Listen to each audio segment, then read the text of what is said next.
Lovely. Hi, Will. Hi, Kristin. Thank you.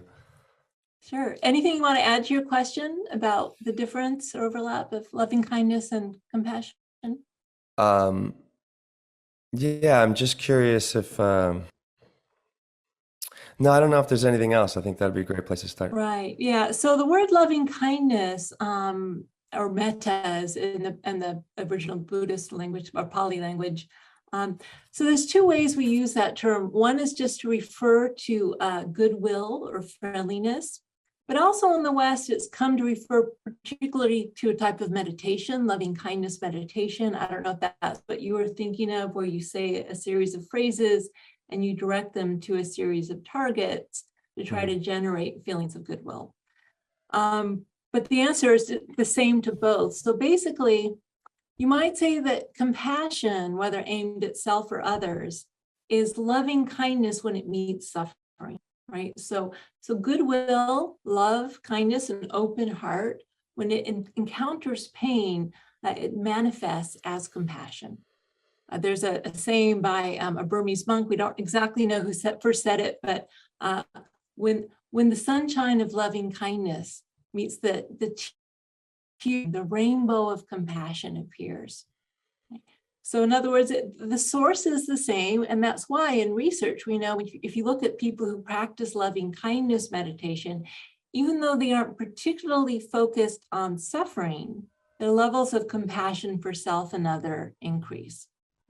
Just to say it's broader, right? Because loving kindness, if someone tells you some great news and your heart's open and full of loving kindness, you aren't feeling compassion, you're feeling joy with that person.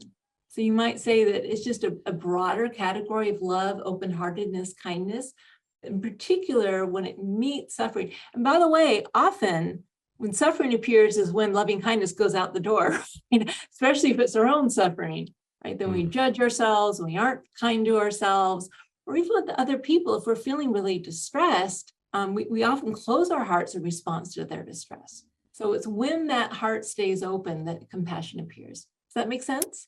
Yeah, it makes great sense. I'm just also thinking of like I guess the act practicing each, but also not just practicing like but in the world, like in life. Yes.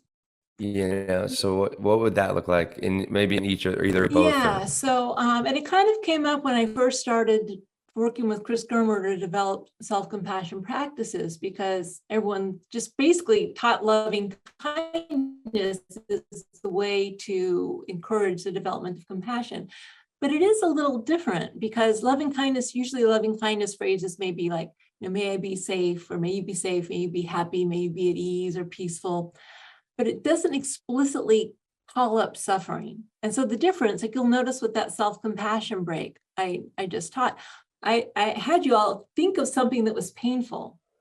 So you got to kind of generate or focus on something painful and then apply the loving kindness to it to really feel the full power of compassion. Loving kindness practice more generally, you don't actually need any suffering. You might just wish yourself well. You might just wish others well. You're just kind of strengthening this friendliness or benevolence. But in compassion practice, you have to call up the pain. And again, remember that our brains don't really like to do that if they can at all help it.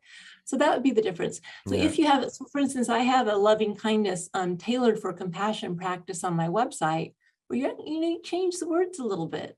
Like may you heal, or may you I'm so sorry that you're feeling this, kind of words that acknowledge the pain, which may not be necessary if something positive is happening.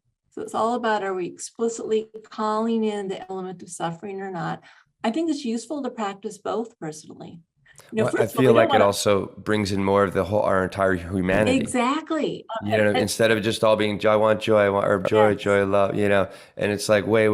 Right, because we So, have to be willing to let in the suffering, let in the pain. right. And it's not positive thinking. It's not like everything's great. Sometimes it's really not great.